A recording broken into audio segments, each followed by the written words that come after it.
Up at the top left, there's a blue icon. Okay, everybody online, thanks for joining us. Everybody here, thanks for joining us. We have Will Braswell. He's going to talk to us tonight about RPerl and Perl 11. All about that. So I'm going to cut over to Will, who will do a screen share, and we'll just get started. We'll dive right in. Sorry about the delay. There was some really nasty weather. Okay, so we're looking at your screen now. Can you click that blue icon top left? This one? Chat? Or Q&A? That right there. Chat. Okay. No, green one. Green one. Mm-hmm. Entire screen. There you go. You're about to get the infinite window. And the infinite window. Yep. Your screen. Haven't followed us. I don't see the infinite window yet. I don't see the infinite window. Okay. I still see you. Did you have to put me in Okay, you front? need to close. Just go ahead and minimize that window. There you go. Now we're looking at you. Okay, so you guys can see me now. Yep. Okay. Technical difficulties have been overcome. You want the screen behind you brighter? Let's leave the light on for a second. Just for now. Okay. So I can...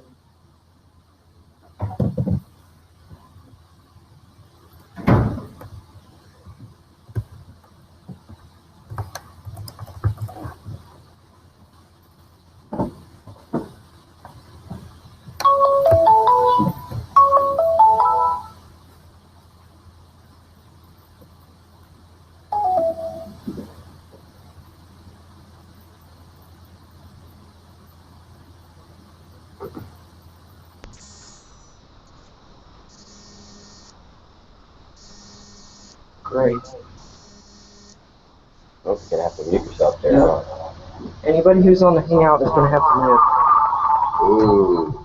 Talk about infinite echo.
Hello, Internet. I can see there's an audio meter here that is moving, so that makes me believe that someone out there can hear me. My name is Will the Chill. Thank you guys who are here in person. Oh, I can see a little picture of myself now. Okay, great. Hopefully, y'all are also seeing a huge blue Roadrunner at this point that says RPerl across it as the opening slide for our presentation tonight. Again, my name is Will the Chill. Some of you may also know me by my legal name of Will Braswell. I am the president of Austin Perlmongers, and I'm very grateful to be here as a guest of Dallas-Fort Worth Perlmongers. We're here to give a presentation entitled RPerl, Perl 11, and the Future of Perl Performance. So we're going to talk a lot about the speed of Perl and the new different projects that will allow us to utilize a higher speed version of Perl. So moving forward here, this is a preview slide to see if anybody out there who is not familiar with me or my presentations can figure out what the theme of this PowerPoint is going to be. These are just some catchphrases that we're going to cover in the coming slides. So that's your 30 seconds of trying to figure out what it is. Our theme is the X-Files. Yes, I know it's kind of super geeky, but that's okay because I am proud to be a geek. So, trust no one. This is obviously one of the catchphrases used by the mysterious cigarette-smoking man and others throughout the X-Files. And the reason I used it as the title for this slide is because it is hard to trust things that you read on the internet, as we hopefully all know. It's hard to trust even the opinions sometimes of very educated people on the internet. So there is a misconception that is Perl is fast enough. My Perl code runs, 1,500 requests per second, and it's been running since 2000 without even upgrading Perl. And of course it's fast enough. How dare you even question that? Well, I must question it because that's my job, and that's why I'm here today to talk to y'all. Basically, if you look at the various benchmarks that are available out there, the main one of which currently is Alioth benchmark shootout game. We're also trying to launch openbenchmarks.org in the near future to have an open source version of benchmarking. And what this does is it compares together all the different languages to find out what are the comparative speeds of each language at a number of very different tasks. So some of them are scientific, some of them are numeric, some of them are string processing, some of them would be regular expressions, and there's all kinds of different ones, different algorithms and applications. And the best that Perl can hope to achieve on a few of these is to be kind of in the middle of the pack. The average spot for Perl, and where we often find ourselves, is at the far, far bottom, especially when it comes to anything that requires any sort of computational complexity or something that's more along the lines of a scientific computing or a mathematical type problem. So, but before we get there, let's just cover what does Perl actually do fast. What are we good at? Okay, so I'm not here to just complain, obviously. I'm here to try and inform and help everyone. So Perl runs very fast at regular expressions, and for those of you who are not aware, that's it's actually a second smaller language that is embedded within the broader language of Perl itself. And actually, that is the reason why regular expressions are very fast in Perl, because it has its own computational engine that allows it to drop into the regex mode basically whenever it encounters a regular expression, and that's highly optimized C code. So there's a reason why there's a term called PCRE, Perl Compatible Regular Expressions, because Perl kind of defined the modern state of regular expressions for all other languages. And that's not trivial. A lot of very amazing things can be done with regular expressions, and it is very, very fast. So there are one or two of the Alioth benchmarks that are based off of regular expressions, and so Perl does just fine on those ones. Great. If that's all you need to do, great. That's perfect. Also, Perl is very fast at accessing databases. So you've got things like DBI or DBix class and all of those other great things. And hi, Peter Rabbitson, we love you, Ribasushi, come back. So basically, Perl accessing, reading to, writing database, upgrading the database, or updating the database entries, very, very fast as well. But kind of the but that you get here is that database is itself not written in Perl. It's more than likely written in C or something other that's really fast, but almost certainly it's written in C.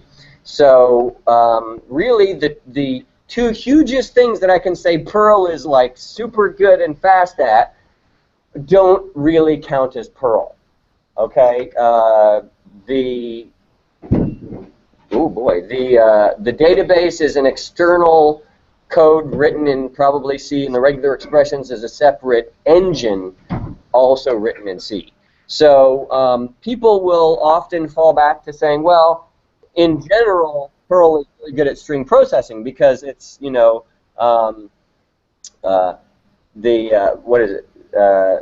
the practical extraction and report language, right? So you're extracting some sort of string information out of a huge log file, for example, and you're reporting it somehow back to the user in a useful way. Well, it's true that Perl has a lot of really awesome string facilities, but it's not exactly true that Perl is like somehow super magically fast at string processing. Again, regular expressions are their own deal. I'm talking about things like the concatenation, like the dot operator to concatenate together two strings, or the X to repeat strings and things like that, or the substring operator. Those things can be done much faster than Perl does them, because Perl has a lot of magic attached to any sort of scalar value, and a string is a scalar value. Similarly, a number is a scalar value, whether it be an integer or a floating point value, and Perl is well known for being terrible at numeric processing. In fact, people have come up with all kinds of other sort of bolt-on solutions to try and address that. PIDL, the Perl data language, served the Perl community well for a long time. It's a specialized thing just for doing math in Perl, and you have to learn a different language to do that. You know, that's not exactly what I'm trying to do. So then there came a project a few years back that I heard about called RPython. And RPython is, the R stands for restricted, and it is a restricted subset of the Python programming language. And the reason why they created this was so that they could have a smaller, faster subset of Python, which they would then use to rewrite the big main version of Python. So it would be a version of Python written in RPython. And since RPython is a subset of Python, you can also validly say that it's a Python written in Python. So that version is called PyPy. Python written in Python, PyPy. So the original version of Python is now called CPython, just like, you know, the main Perl 5 is written in C, the main Python is written in C. That's not a surprising thing. So that got me to thinking, and I realized that I knew how to write RPerl because I had already hand-compiled a lot of Perl programs in the past. And this is something that nobody pretty much does. I had to do it because I had some Perl code that I wanted to run fast. And so you can, there are obviously many different ways that you can make your Perl code run faster by using a manual rewriting methodology. You can rewrite it using XS, or using Swig, or using inline, which is what I had originally chosen to use. And so I realized that I knew how to take a Perl program and write a C program that did the same thing. And that if that could be automated, then we would achieve the same thing that RPython achieves. We would be achieving it for Perl. And that got me started thinking about how to achieve it. So that's kind of the genesis of the idea behind RPerl and why we need it. So even if your Perl code runs fast, it's more than likely because you're not relying on Perl for your code's speed. And those of us who are into scientific computing or into writing some pure Perl code that we want to run fast, and by pure Perl, if you're really being pure, then you're not just only relying on databases and regular expressions, then you have to have some new solution, and RPerl is that solution. So Next slide. This is a little bit more about the sort of community history involved here. So, X-Files theme, okay, you've got, you know, an X, and you kind of have two ones, you know, so Perl 11 is like Perl 1, and you cross them to get the X. 5 plus 6 equals 11, which is where we originally got the idea for Perl 11 from. So, a little history. In 2012, some very good friends of mine, Wendy and Liz, probably the most, some of the most famous people within the Perl community, they put on an event in Germany in a city named Perl, spelled our way, P-E-R-L. Oh my goodness. Well, this is a makerspace. Someone's having a very fun time next door. We're in a makerspace, watch out! Okay, so so basically they put on an event that was called the Perl Reunification Summit, and this involved a number of people from the Perl 5 and Perl 6 development communities coming together to talk about the idea of trying to rectify the schism that we've experienced in our community due to people essentially having to choose whether they wanted to sort of stay with the Perl 5 group or go with the new Perl 6 group. And of course we know that you can go with both or neither, but what would be great is to bring the communities back together, and that really has hurt our marketing efforts, and it has caused a decline in Perl usage, whether or not anyone wants to admit that. So, the same time, in the same year, we had the Perl 11 Summit in sunny Austin, Texas. And that was actually one or two of the same people that were also at the Perl Reunification Summit. And some of the people present included, obviously, myself, Ingy.net, formerly Brian Ingerson, who invented inline. Rainy Urban, who is the current maintainer of the BC and BCC Perl compiler subsystems. Flavio Glock, who came over the internet, who's one of the optimization specialists in Amsterdam, and who created Perlito, the Perl JavaScript compiler, and a few others, some employees of my company at the time. And we came together to discuss similar ideas to the Perl Reunification Summit, and Ingy came up with this idea of Perl 11 being a philosophy. So we're not talking about Perl version 11, not yet at least. We're talking about Perl 11, a philosophy. This is just an idea, and the idea is having the ability to modularly remove and replace all the different parts of Perl.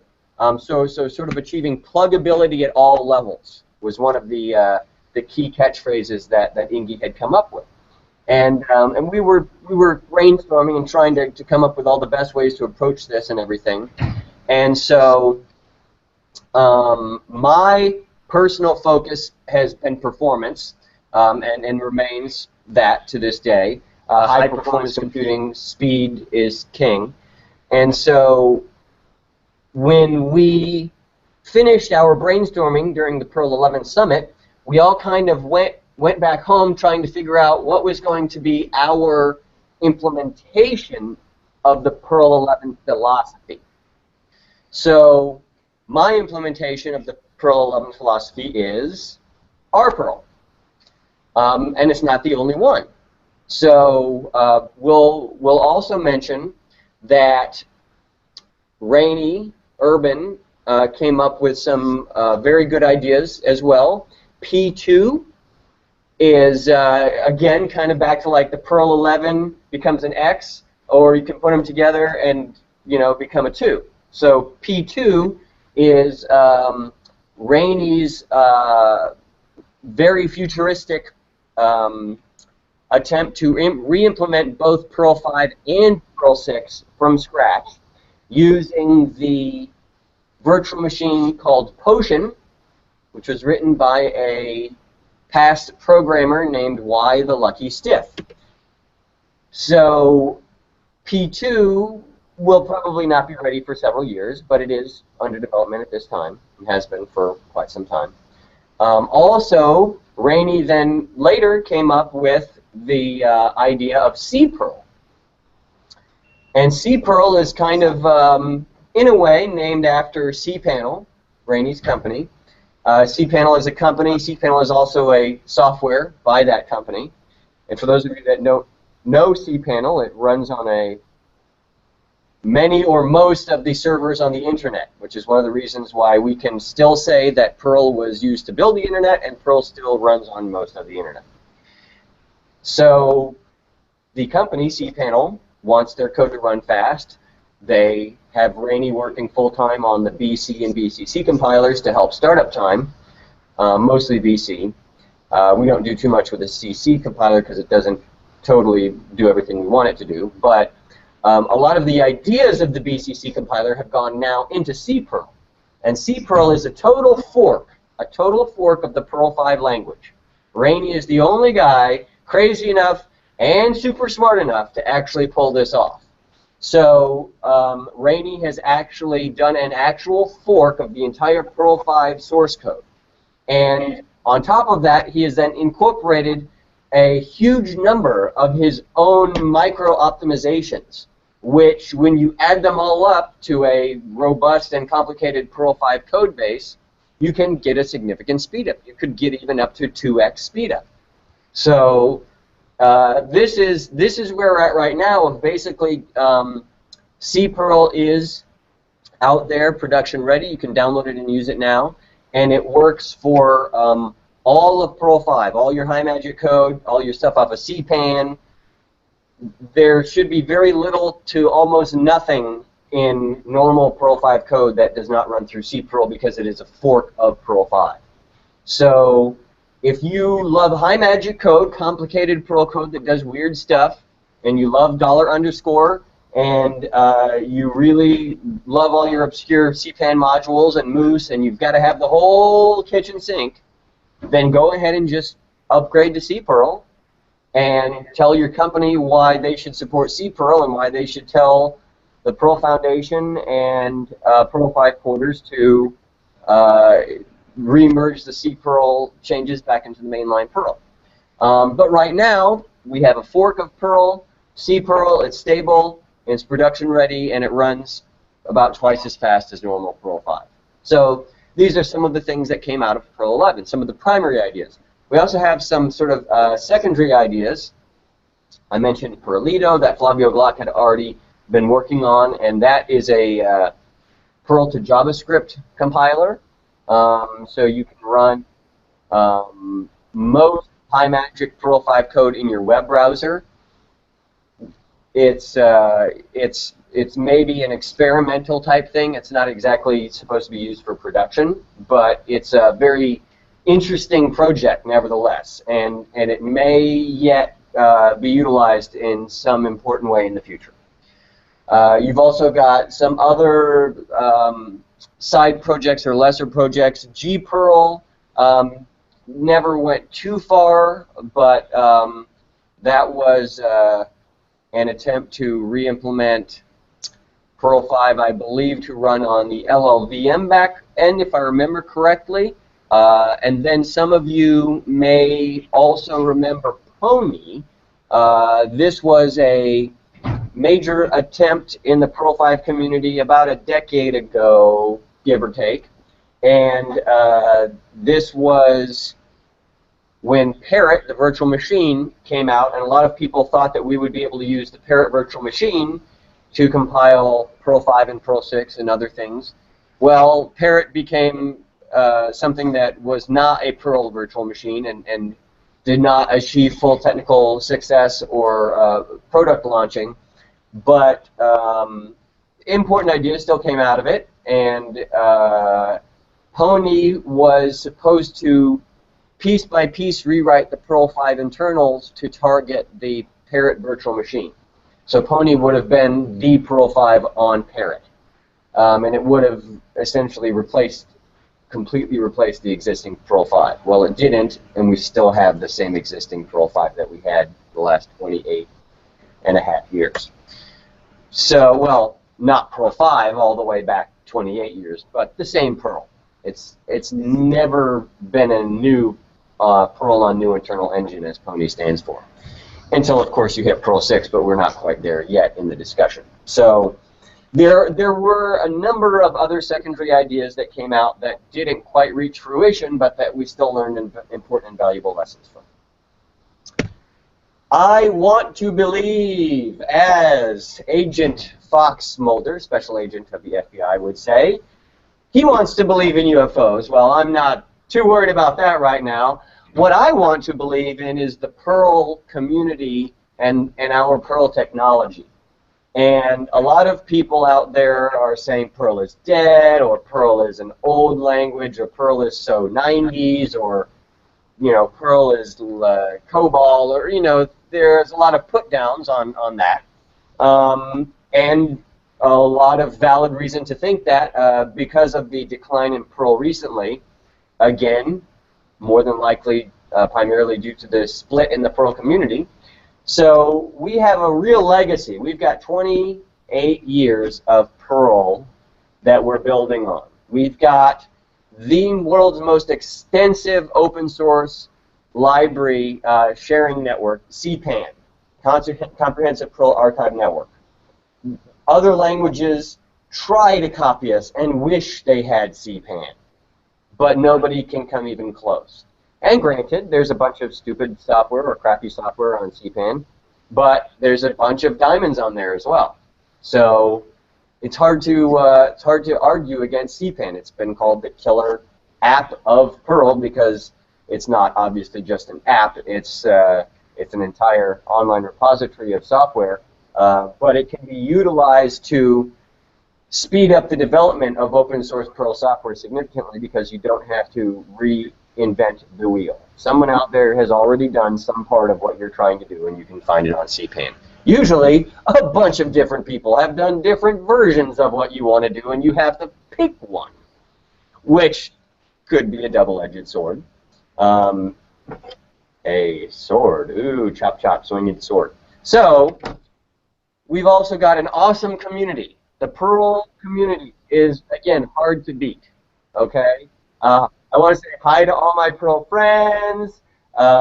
You know, I could name them off. We've got hundreds of people on Facebook and Twitter and IRC, and we have conferences, and we've got Perlmongers, and we love each other, and we fight each other, and then we love each other again after that. So we've also got the ubiquity of Perl.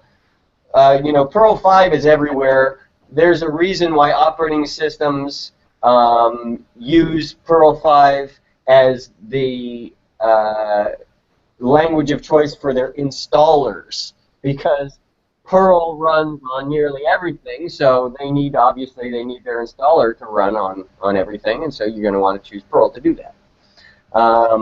Perl is written in C89. It's an old version of C that should compile on nearly anything, big and small.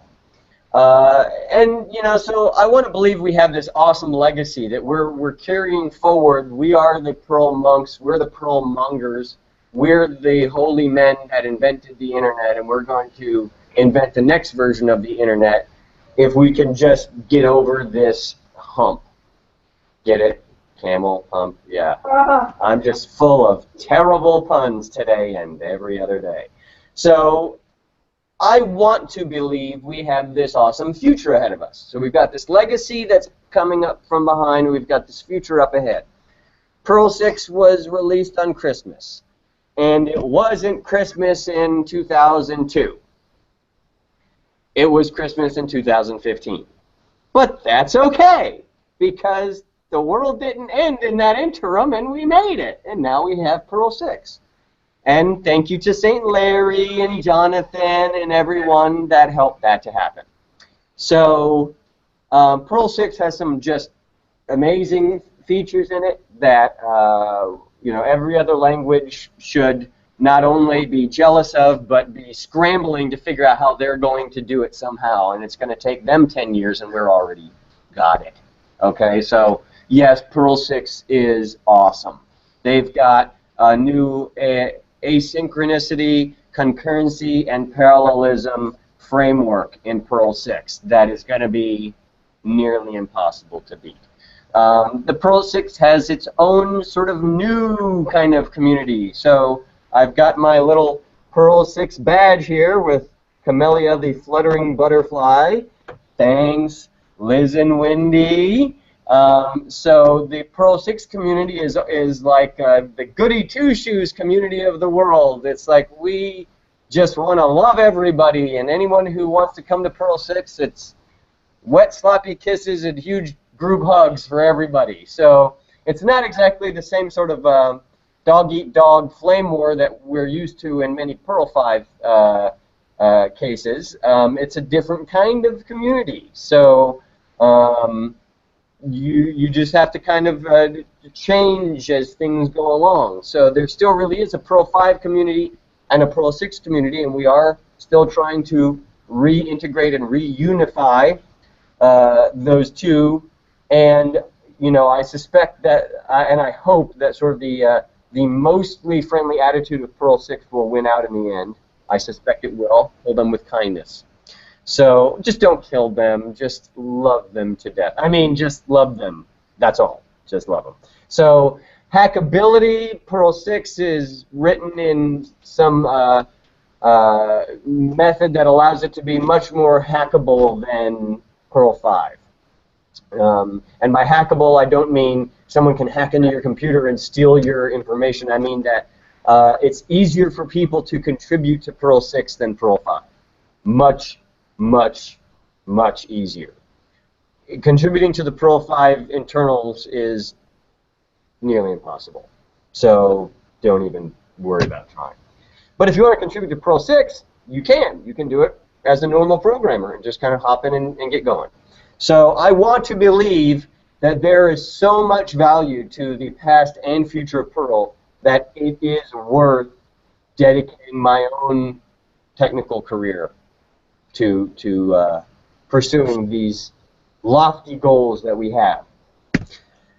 Fight the future, or fight for the future, either one. So there's a lot of things coming down the pike in the future, and I can predict a certain amount of that, and some of it will be a surprise, and we won't know what's going to happen. So I'm going to give a few of my predictions that I think might happen, specifically related to what I know the most about. So Perl 11 related things. The first item on our list here, the progressive optimize methodology. This is a 4-pass parsing where you would have first the currently existing low magic RPerl. And if your code passes that parse, then you get a huge speed up. So much that you can't go faster than RPerl, because we're actually compiling straight to C and C++. So we're running at the speed of C. If your code does not pass the first one, that's fine. Drop to the second one. We plan to develop an medium magic grammar for RPerl in the near future. Hi, Paul Bennett. You have cool pipes. And so basically, we want to be able to feed in code that is not totally crazy, like obfuscated Perl or something like that. But we want to be able to feed in something that's beyond what the low magic Perl supports. So we're calling it medium magic. For example, low magic RPerl right now, we don't support regular expressions because we haven't implemented that. So that would maybe be something that might fall into the medium magic part. If you do pass the medium magic, you'll probably get a speed up of, maybe a few dozen times, whereas if you were to pass the low magic, you might get a speed up of a few hundred times, which is kind of pretty amazing. If you don't pass either of those first two, go to the third phase of parsing for CPerl, which we mentioned was Rainey's new fork of Perl 5, and your code will almost certainly parse through CPerl because it supports virtually all of Perl 5, high magic code. And then you're going to get maybe the 2x or 3x, something like that. And then, of course, if your code does not pass any of those three, just fall back to Pumpkin Perl, which is another name for normal Perl 5.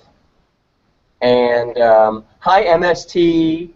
So basically, Pumpkin Perl is normal Perl 5, 1x speed.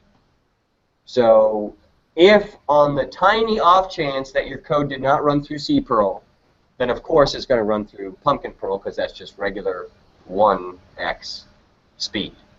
So you could, in theory, do these 4 parsing stages in parallel and just drop through to the fastest one that passes. So the user needn't even know that this is occurring. So at some point in the future, you could have a future version of Perl 5, at least, that could implement a multi-phase parser, and the user doesn't know or care. All they know is that the less magic they use, the faster their code runs. So that would be sort of a progressive optimization parsing methodology. Pony, we mentioned Pony, Perl on New Internal Engine. We might also at some point have Pony version 2, which would be the same general idea of what Pony was originally supposed to be. We wouldn't be targeting the Parrot virtual machine. We might need to write a new, smaller virtual machine, or maybe Parrot can be, some parts of Parrot can be salvaged, I don't know. Or maybe we use a different virtual machine like P2 or Jonathan Worthington's MoreVM or some other virtual machine that we write ourselves in RPerl. So maybe we just create Parrot version 2 to go along with Pony version 2. Okay? And this methodology would again be a mirror of the original Pony, where you essentially bit by bit rewrite each part of the Perl 5 internals to target the new virtual machine. So it's a full rewrite with full compatibility. So you would have to have 100% compatibility for a Pony project to be considered a valid Pony. CPerl may have 99.9% compatibility, but Pony would have to have 100 in order to count as Pony, in my opinion, because that stands for, again, Perl on New Internal Engine, so it still needs to be a full Perl. And you might think of one mechanism of implementing Pony. You could think of it as a Perl. Remember the PyPy that we had mentioned earlier. So, and that kind of brings us to Perl version 11. Not Perl 11, the philosophy. Now we're up to a version number. Perl version 5 is a version. Perl version 6 is a version. They're also different, relatively incompatible languages, but nevertheless, they are versions of a thing called Perl. So if we were to eventually reach Perl version 11, what would we need that to do? Well, it would have to have full Perl 5 compatibility, and it would have to have full Perl 6 compatibility, and it would hopefully need to run on, again, some sort of new internal engine that allows that to happen at super duper high speed.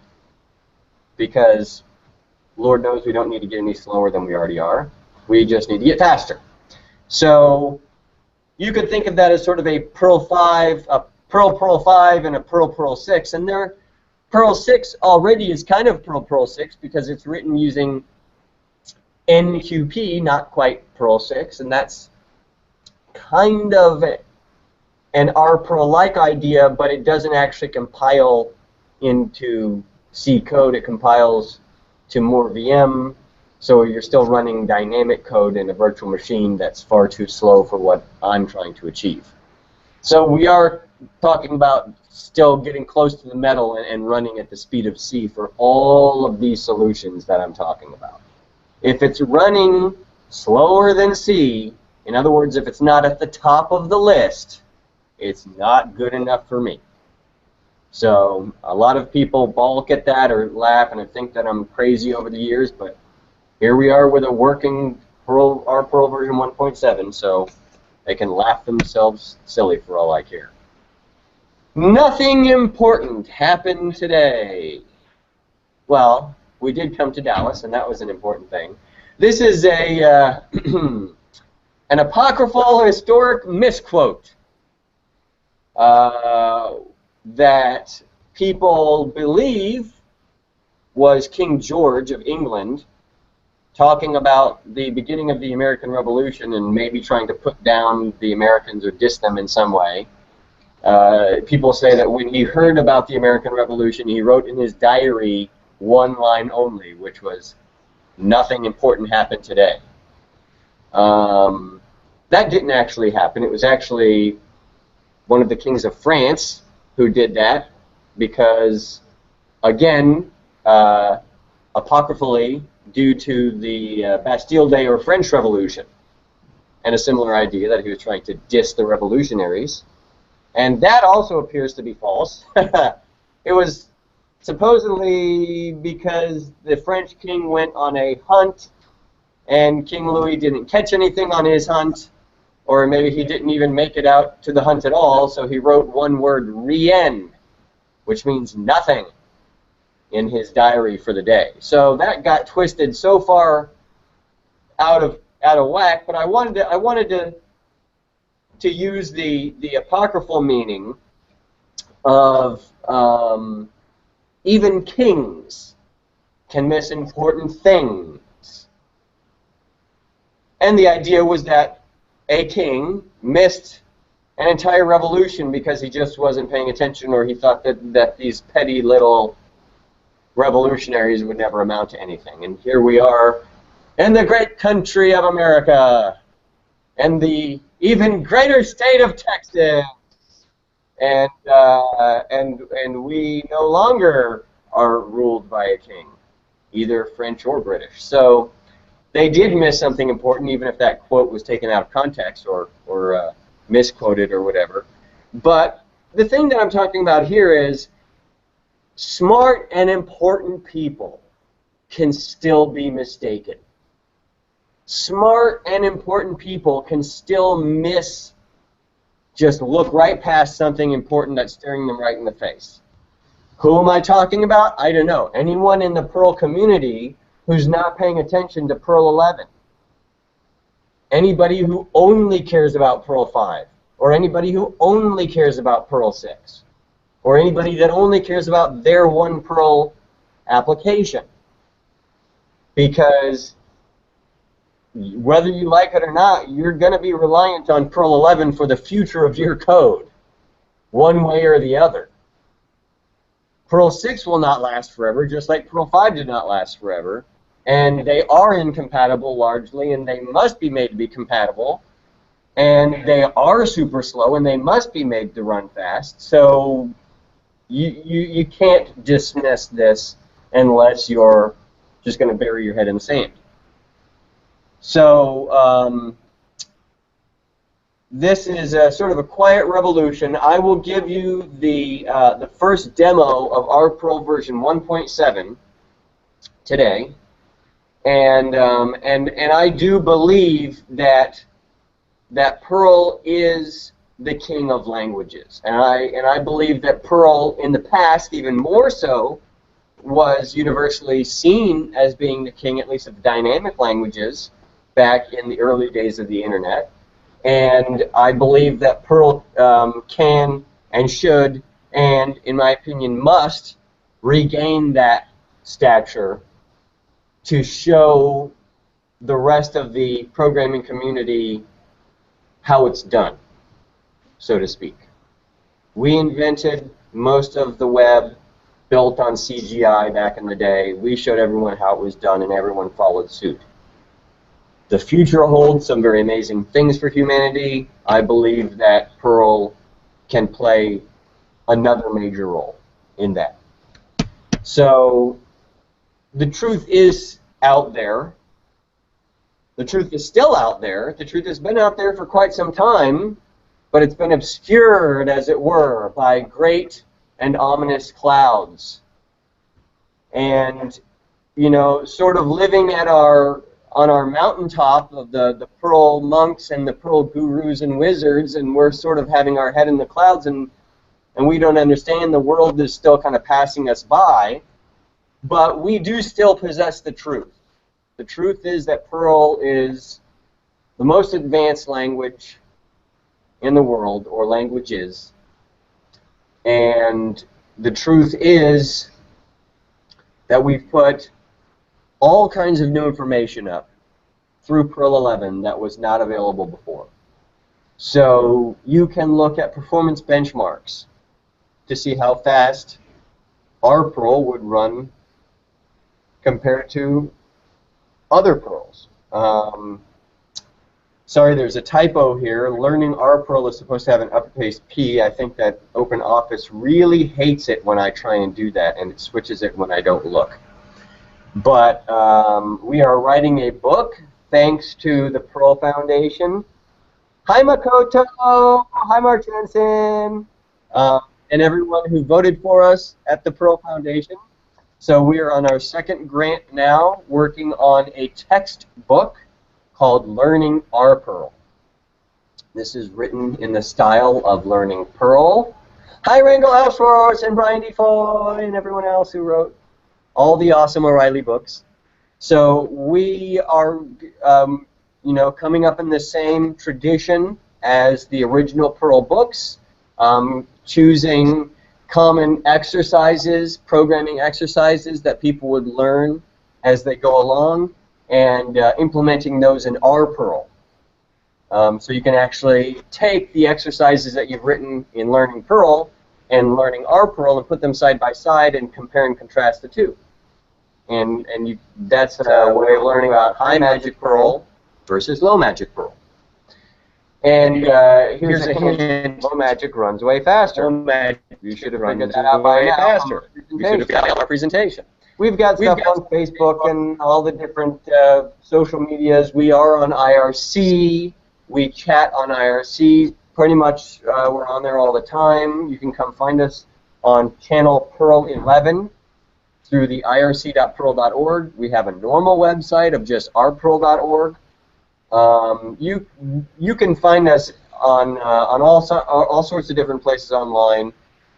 I will personally respond to pretty much every request.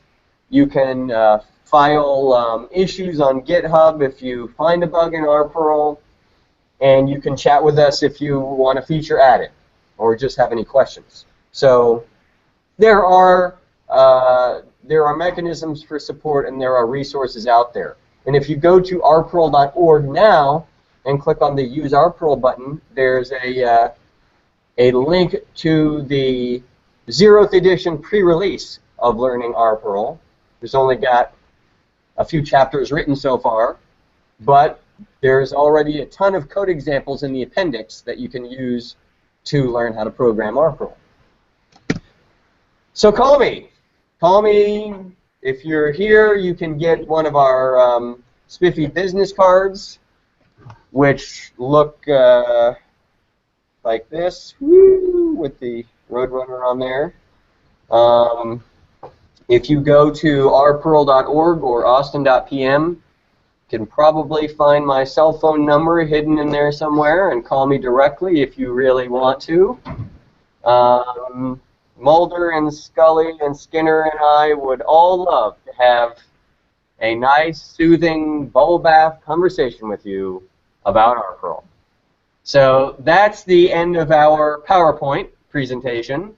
And I guess at this time we can drop out of PowerPoint and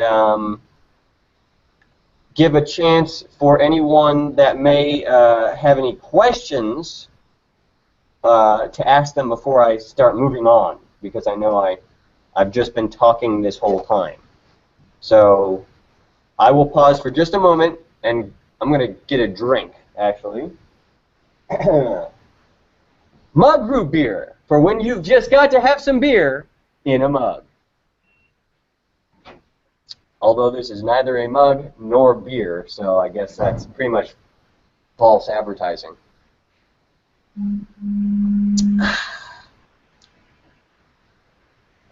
All right.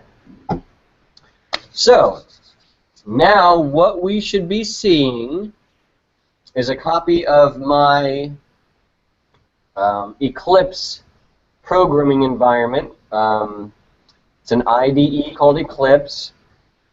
Integrated development environment, running a plugin called Epic, which is a Perl development plugin for Eclipse. And there are many other Perl IDEs. This is just the one that I like to use. I've done all of my RPerl development using Eclipse and Epic. So this is actually learning RPerl. You can see it's all pod, which is the plain old documentation, although it's hardly... You wrote the book in pod? I wrote the entire book in pod, and actually... That's so cool. There's a quote here from St. Larry and Sean Burke. "The pod format is not necessarily sufficient for writing a book." To which I reply, challenge accepted. And actually, I've had to go well beyond pseudopod and all the other attempts to fix and extend pod, and I've got a version of pod written up here that can export to 14 different formats. Currently, I'm pretty sure that's a record. And PDF is something wrong with the PDF. That would be like 15 and 16, but we can still do PDF a roundabout way. But yeah, basically extending pod while maintaining backward compatibility so that we can have a well-formatted book. So our goal is actually not at all to go through this. This just happened to be what was up when I opened it. What are we going to look at? That's a good question. Let's look at some RPerl code. And I don't mean the actual compiler. I mean example application code. So I'm going to scroll all the way past all of this up into PhysicsPerl. I forgot to mention. So PhysicsPerl and MathPerl. I've got two new packages that are up on CPAN now, so there's 3 total: RPerl itself, PhysicsPerl, and MathPerl. RPerl is at version 1.7. PhysicsPerl and MathPerl we just released. They're both at just version 0.1 at this point. So I'm a scientist. The reason I invented RPerl was so that we could have a fast version of Perl that would be able to be utilized for things like science. And do we have a question here? Okay, great. I'll read the question in just a moment after I finish this one thought. RPerl, PhysicsPerl, and MathPerl. So PhysicsPerl and MathPerl are collections of software written using RPerl, obviously to be used for math and physics purposes. So I'm going to open up some code examples from those. But before we do, we have a question here from someone online, and it says the following. When we say that Perl is slow and RPerl is fast, do we have numbers or benchmarks of C or whatever against RPerl that quantify that? Just curious of the differences in speed that we're talking about. Yes, we do, and we'll go ahead and look at that right now, actually. So I will open a web browser.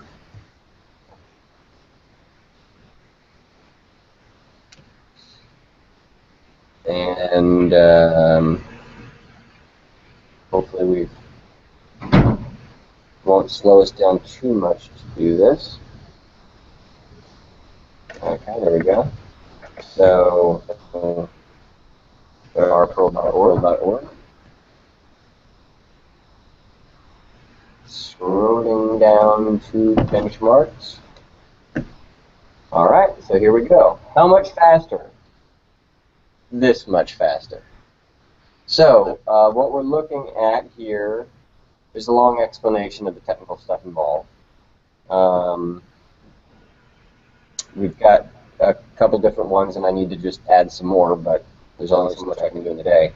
But for example, if we look at this n-body one, then let's try and get down to some more meaningful graphs. All right, so basically what we're seeing here is that RPerl is running at 217x. That means 217 times faster than normal Perl, which is at 1x. And the other slices of this pie chart are different compile modes and run modes of RPerl. So the 217x is our fastest run mode, which is C++ operations and C++ types. So it's very high on the C++ output, and also utilizing, in this case, SSE, Streaming SIMD Extensions, which I implemented with native access in RPerl, so you can directly call SSE. And that's a way of doing sort of a trivial parallelization using pipelining on some modern CPUs. It's different than doing multi-core. It's a different thing. So 36x is using, in this case, without SSE. And then, of course, the 1x with normal Perl. And then there's actually a slower than 1x. In this case, if we try to emulate SSE, it gets even slower. I'll switch back real quick here and click open the other guy here and scroll down past the complicated technical explanations again, down to Pac-Man, as I like to call him. And here we see that we achieved a 352x speed up, which is even faster. And again, you've got the 1x for normal Perl, and you've got 7x for, again, a different compile mode, which is the C++ operations running on Perl types, as opposed to C++ operations running on C++ types. So Perl types, for those of you that are familiar with Perl internals, would be things like SV, AV, HV, RV. These are C, they're C types used to implement Perl, because Perl is written in C, as we mentioned. So I think they're structs for you C programmers out there. Like a C struct called SV stands for scalar value. So anytime in Perl that you create a string or a number or any other type of scalar, it gets stored in a SV struct in C. And that is a magic construct that slows your code down. So if you can get away from that, then you can go from 1x up to 7x, up to 352. But if you really need to have that magic, then you can stick it to 7x speed, and that's fine too. It's still quite a speed up. So hopefully that answered the questions and aimed that person, whoever asked that. Thank you. Good question. Who was it? Yannick. Yannick. Thank you, Yannick, for your questions. Keep them coming. We've apparently got a way to ask questions, so that's awesome. So yeah, you can dig deeper on these benchmarks. I don't need to go too much more to that. So He won our hackathon in 2013. okay, I do remember that. Yes. Do you remember our I hackathon? do, and I Somebody wasn't. tried to use RPerl. It was going to be me, and I wasn't ready yet. We're gonna do another hackathon. Well, you better be careful because you're going to have to disqualify me ahead of time. Are you ready? Well, unless you're trying to benchmark regular expressions in databases, in which case I'm going to laugh, point my finger, and say that's not really Perl. But we already covered that part of the presentation.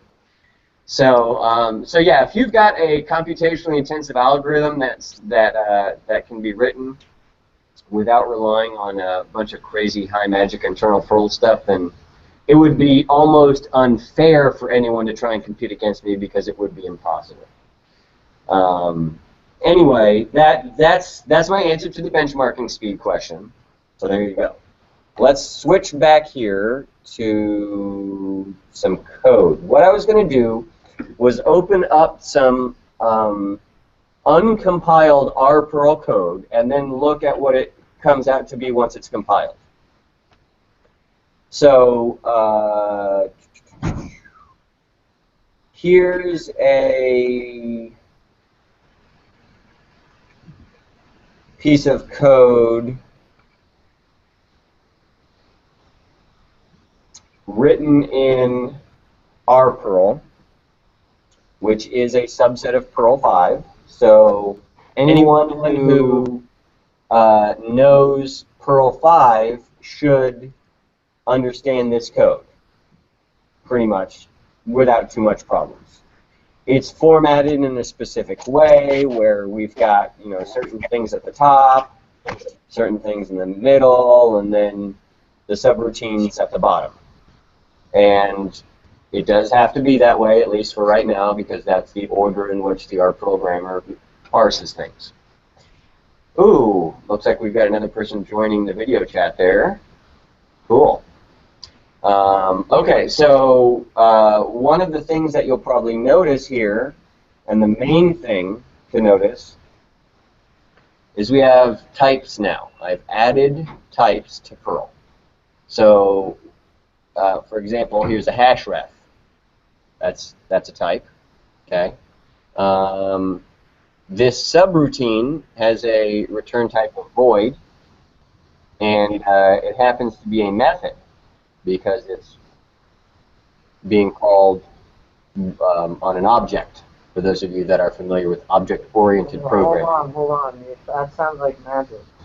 Well, we're compiling directly into C++ objects, which allows us to bypass other high magic Perl object-oriented frameworks such as Moose or Moo, Let's say you make etc. your own. Let's say you roll your own Perl object, old school style, with a hash ref. That's all that this is. It's a blessed hash ref. That is in fact the only way that you are allowed to make an object in RPerl. And again, that's compiled straight into C++, to an actual C++ object. So Awesome. it's as fast as you can possibly be. So there's another example. There's an integer here. Okay. There's a number there. So you can see that we've added types to Perl 5. So let's go ahead and see what happens when we open up the compiled version of this, which I have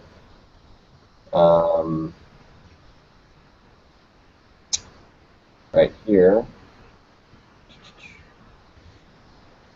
I believe this is the correct one.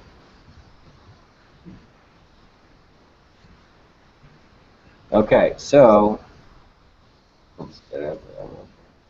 yeah. All right.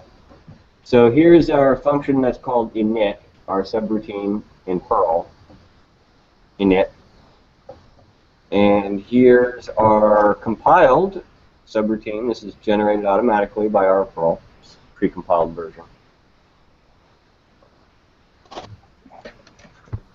There you go.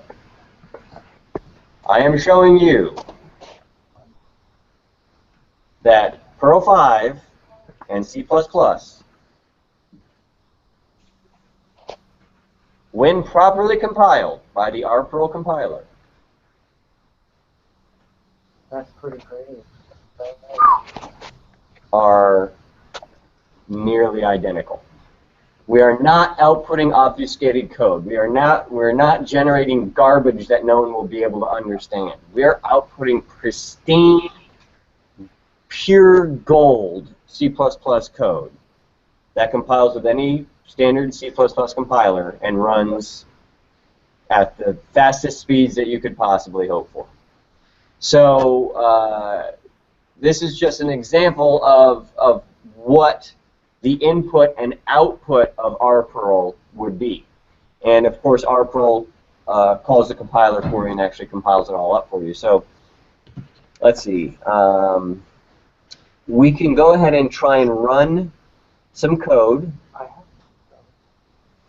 Well, do you have some RPerl code? I have some code that's probably RPerl. Okay, well, let's run the code that I have first. What time is it? 8:30? Yeah.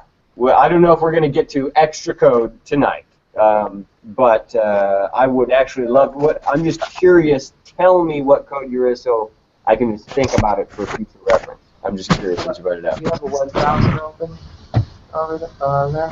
Yes. Just go to Google. Mm-hmm. Type in Perl mode. Perl mode. You want me to go to the Perlmongers website? Type in Perl mode. Tommy. Finding 9. This is me in college.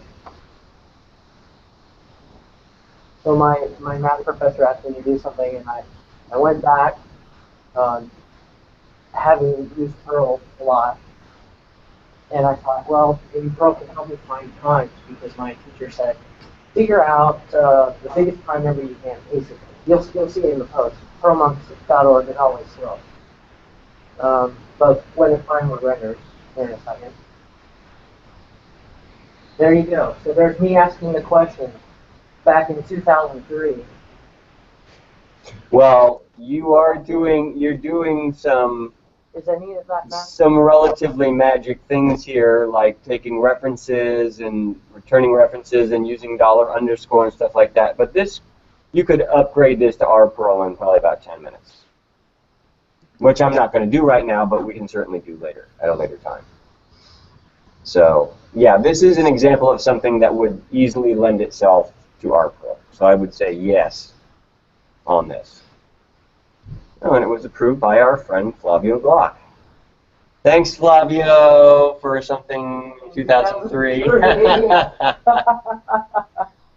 Okay, so back to, okay, let's see. We want to actually open a terminal.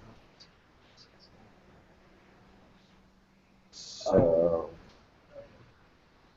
okay. Let's see. I'm going to close down a few things that we don't need open here. All right. So now we can open the terminal.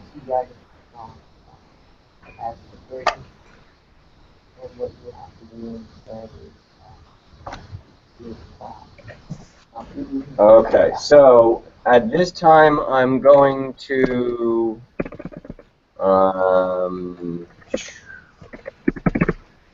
try and run some code and see if my demo runs without crashing. I haven't actually run any code today, but we'll see. So,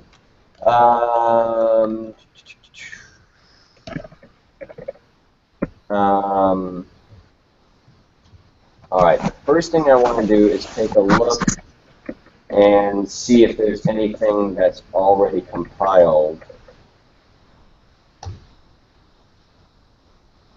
Okay, so right now, this system.pm is linked to the uncompiled version.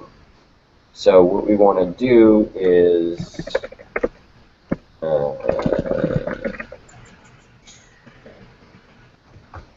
unlink that. Okay, so that's gone. And then what we want to do is actually try and run RPerl. Okay? So if we just run RPerl with verbose turned on, and this is a command RPerl the command. So it's the compiler front end command. And we will give it as input this .pm file, which I just deleted the link, which is why it's saying it's not there.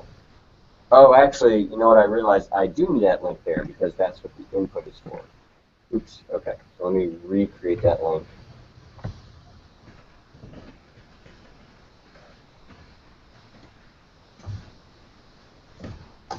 Yeah. Okay. So I did need that link there, and now I can just compile it. And this is the one, actually, that's, sorry, one more time. I want to do it with the SSE turned on. All right. Let's see what happens when we try and run the compiler.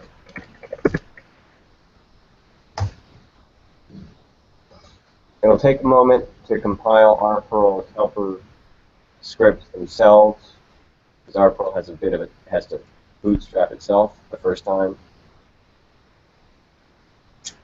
Okay.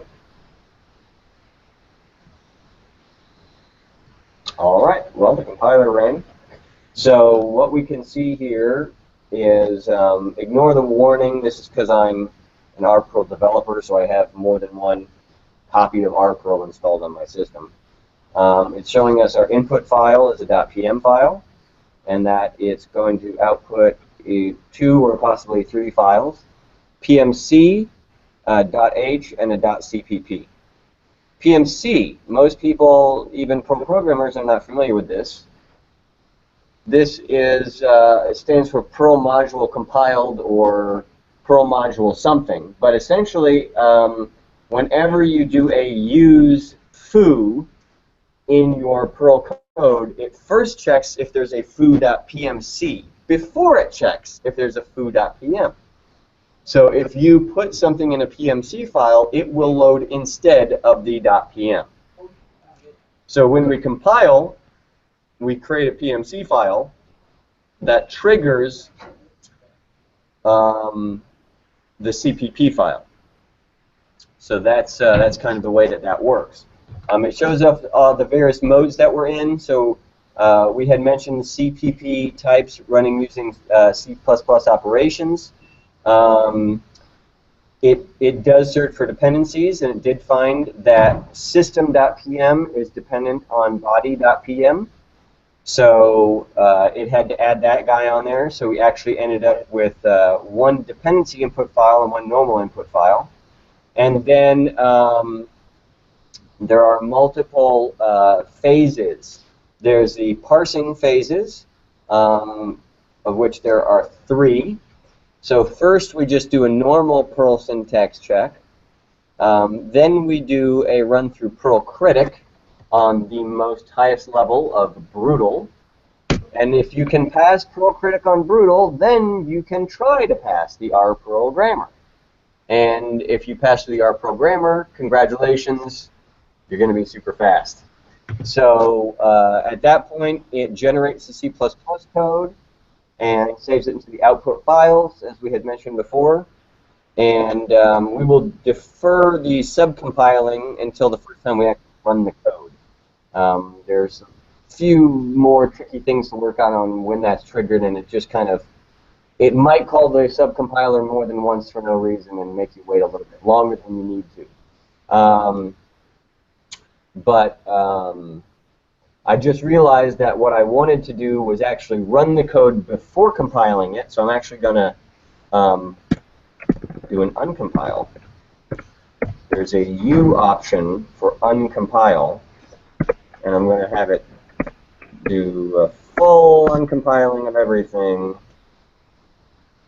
All right, good. So now I should be able to just run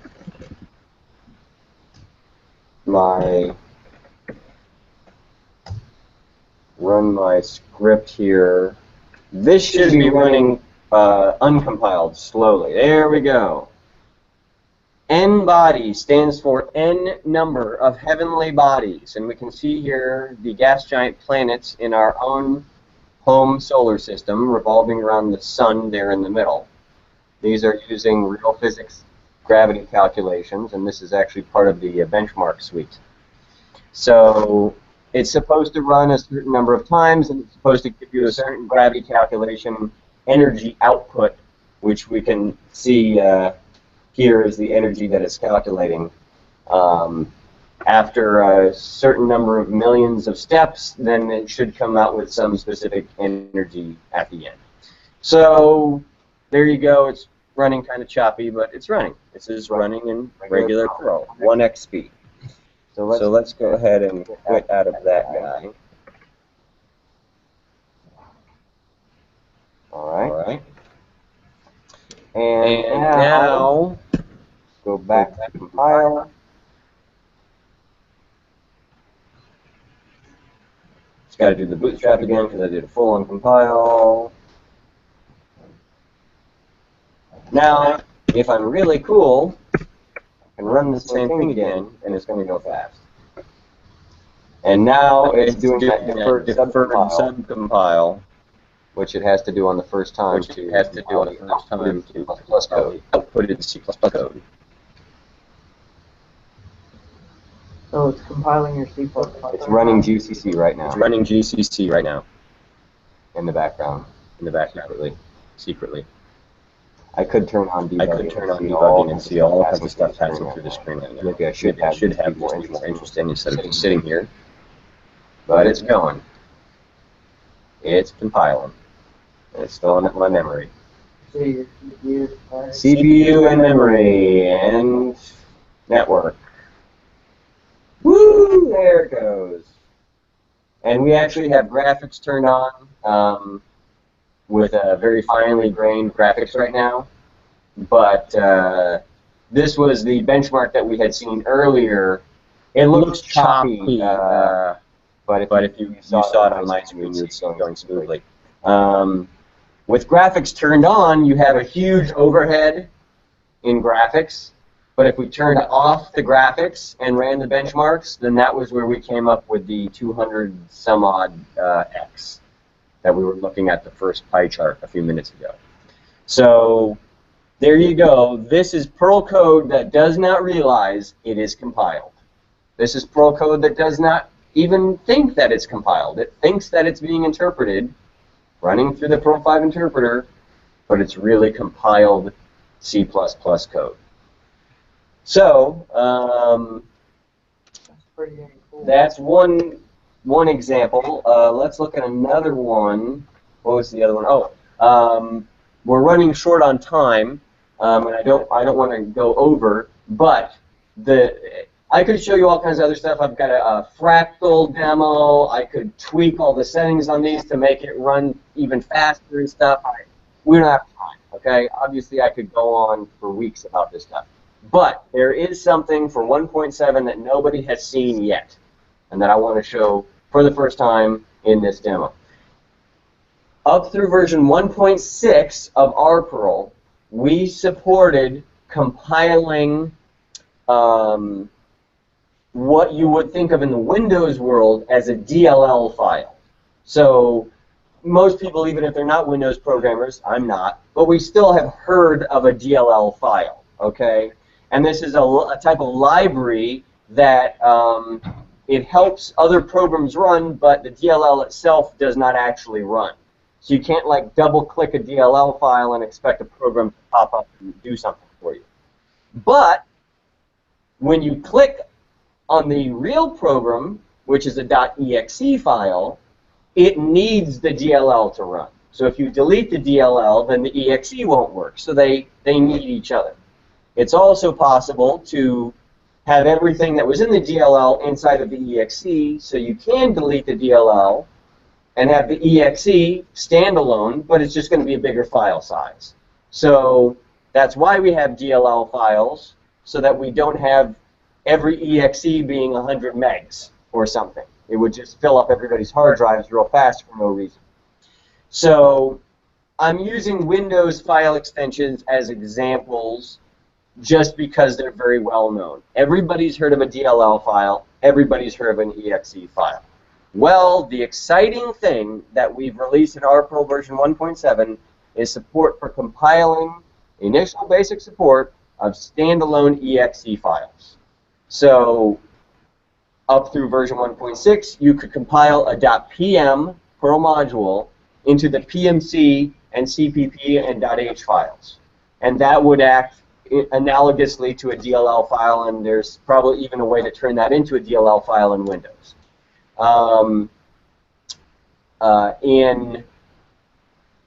In Linux, it's like a .so file or .o or shared object file. It's the same idea, just a different file extension.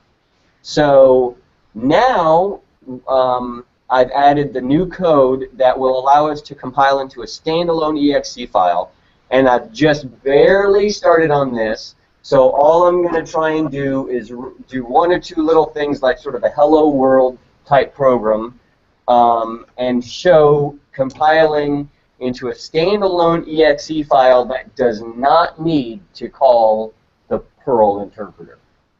So when we ran this code just now, it was still calling perl.exe, or it's just called Perl in Linux. There's no .exe, but it's the same thing.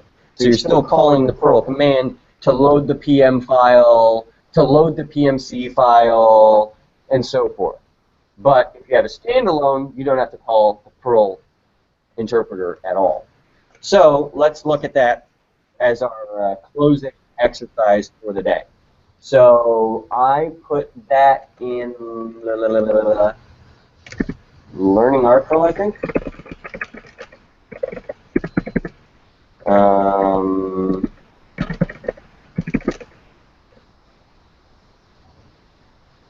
Yes. Okay. So, Chapter 1, Exercise 1, Hello World. So, if we run this program, one of the learning RPerl exercises, Exercise 1, Hello World.pl. RPerl is bootstrapping itself. As I mentioned, it will do on the first time, because I've recently done a clean on here, but there's Hello World. And let's just reset it to make it a little easier. Run that again. Hello World. Ignore this warning. Just ignore that for right now. But here's Hello World, okay? And that is running. Actually, I'll open it over here. Close that one. Close that one.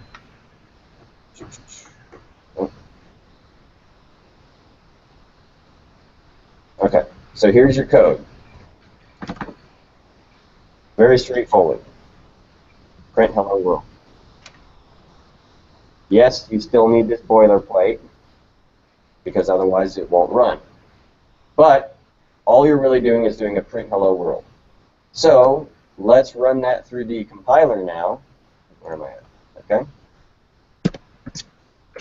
RPerl, verbose, enter. I think that's all I need to do.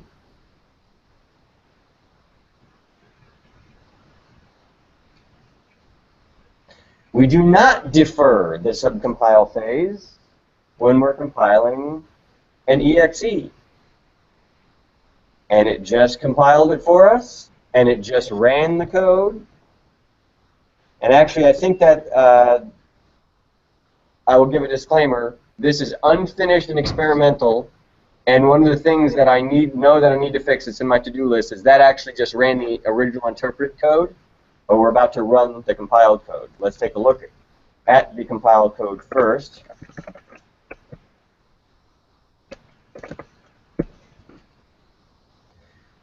Okay, so today's date, April 11th, 2047 hours.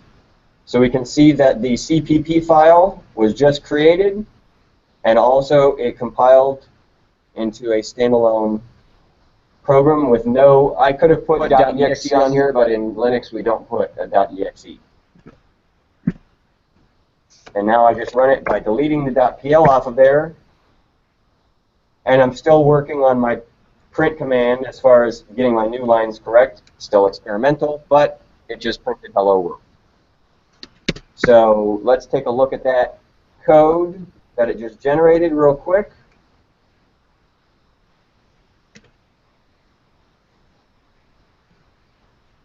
Is there a reason why you put in two strings? One with interpolation and one without?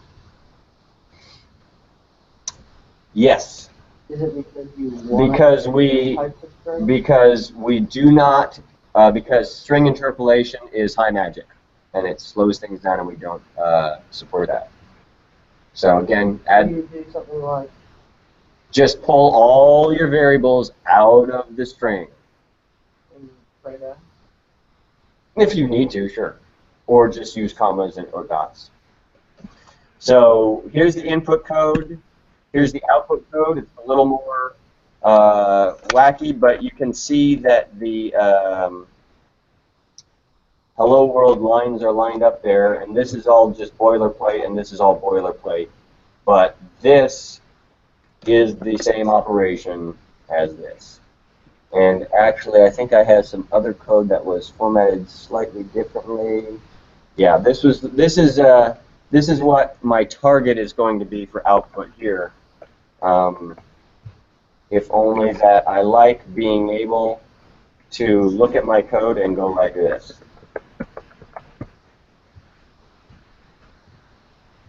You can see the lines that change, but you can also see the main print doesn't change.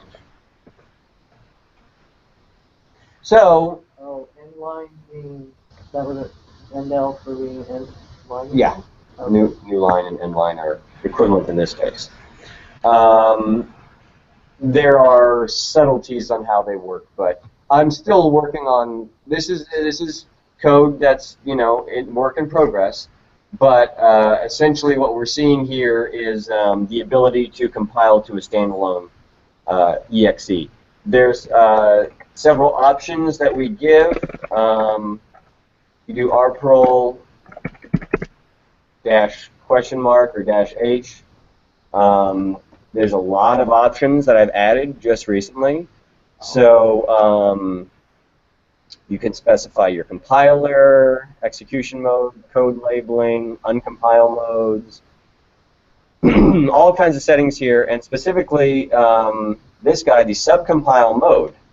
So I've added the ability to generate O files, A files, SO files, statically linked EXEs, and dynamically linked EXEs. So,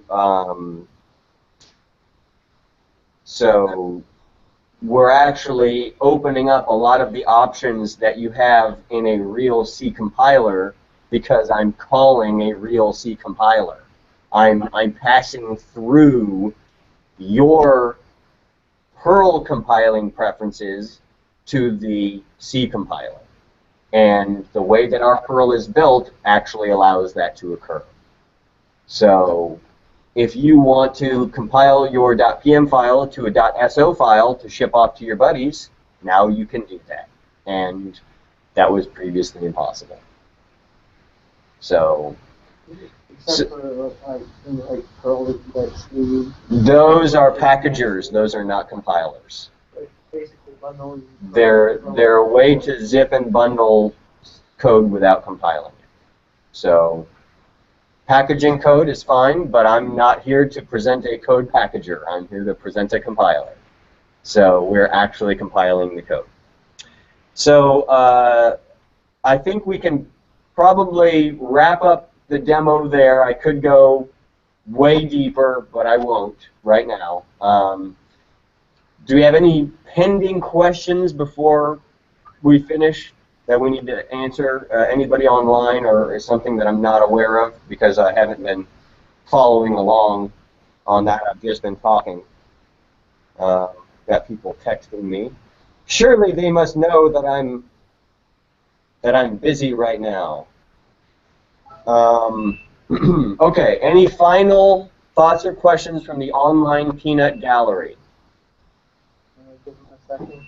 We're giving you 1 second. Ding, time's up. Okay, you can have more than a second. I guess I can finish up with a pitch for my company, which exists to support RPerl.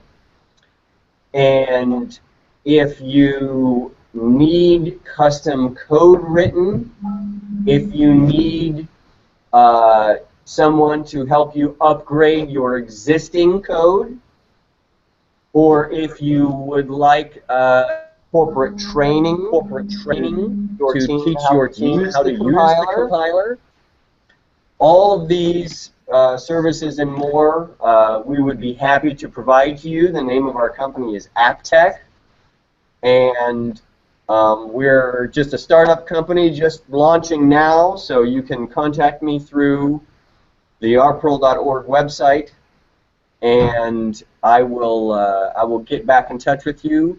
And we are definitely looking for early adopters. We're looking for people that want their code to run fast, super fast, really fast, and we're looking for anyone that is creating new Perl code.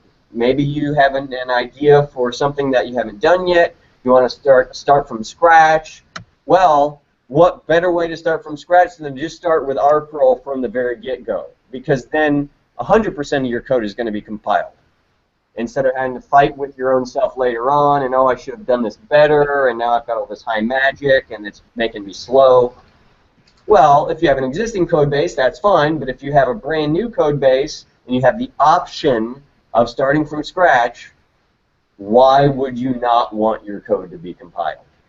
So these are just different ideas of things that we might be able to help people with.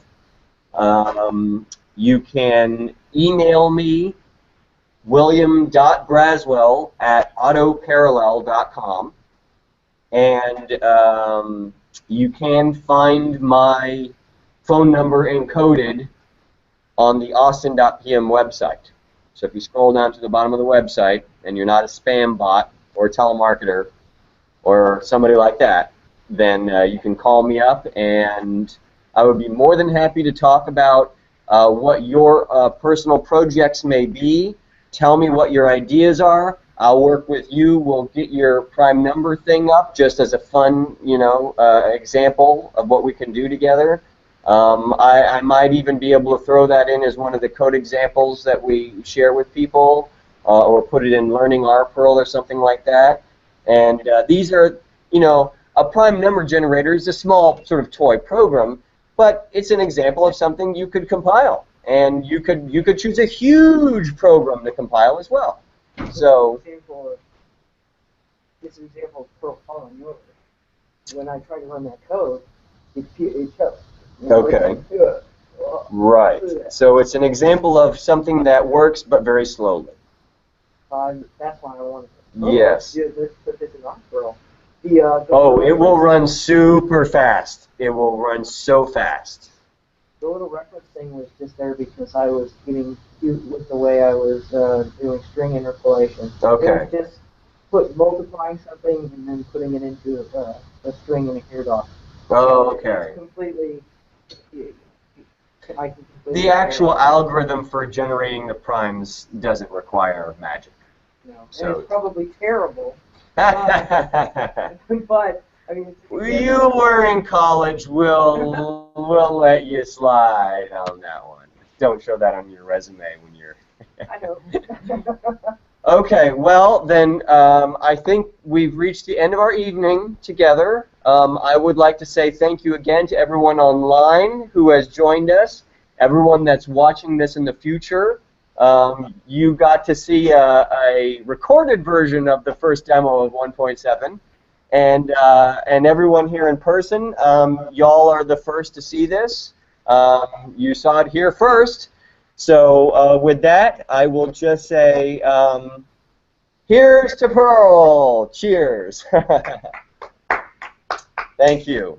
All right. So I guess at this point, we'll turn the broadcast back over somehow, and we'll turn the lights back on and everything, and I will say thank you.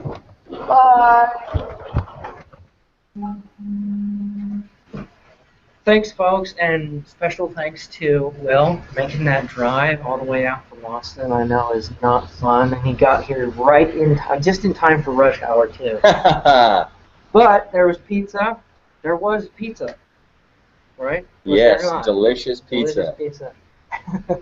So thanks for watching, guys. I'm really glad. I mean, this was awesome.